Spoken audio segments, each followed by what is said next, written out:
મિત્રો, ઘણીવાર આપણે કોઈ વિષય કે પડકારથી એટલા ડરી જઈએ છીએ કે આપણી ક્ષમતા પર જ શંકા થવા લાગે છે. ગોહિલ ભાર્ગવીબાની આ સફળતા એ માત્ર માર્ક્સની ગણતરી નથી, પણ પોતાના ડરને હરાવવાની એક મક્કમ ગાથા છે. ધોરણ 10માં 86 PR જેવા શ્રેષ્ઠ પરિણામ પછી પણ ભાર્ગવીબાના મનમાં કોમર્સ અને ખાસ કરીને એકાઉન્ટ વિષય પ્રત્યે એક અજાણ્યો ભય હતો. એમને લાગતું હતું કે હિસાબની આ ગૂંચવણો કદાચ ઉકેલી નહીં શકાય, પરંતુ શાઇનિંગ સ્ટાર સ્કૂલના યોગ્ય માર્ગદર્શન અને પોતાની અડગ મહેનતથી એમણે સાબિત કર્યું કે જે મહેનતથી ડરતા નથી, સફળતા ક્યારેય તેમનો સાથ છોડતી નથી. આજે ધોરણ 12માં BA વિષયમાં 100 માર્ક્સ અને કુલ 97.9% મેળવીને તેમણે જે સિદ્ધિ હાંસલ કરી છે તે તેમના આત્મવિશ્વાસનો વિજય છે.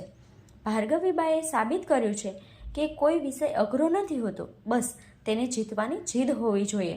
આજે તેમને માત્ર પોતાનું જ નહીં, પણ પોતાના પરિવાર અને શાળાનું ગૌરવ વધારીને સૌને પ્રેરણા આપી છે કે જો તમે પરિશ્રમનું હથિયાર ઉઠાવો તો ડર પોતે જ હાર માની લે છે.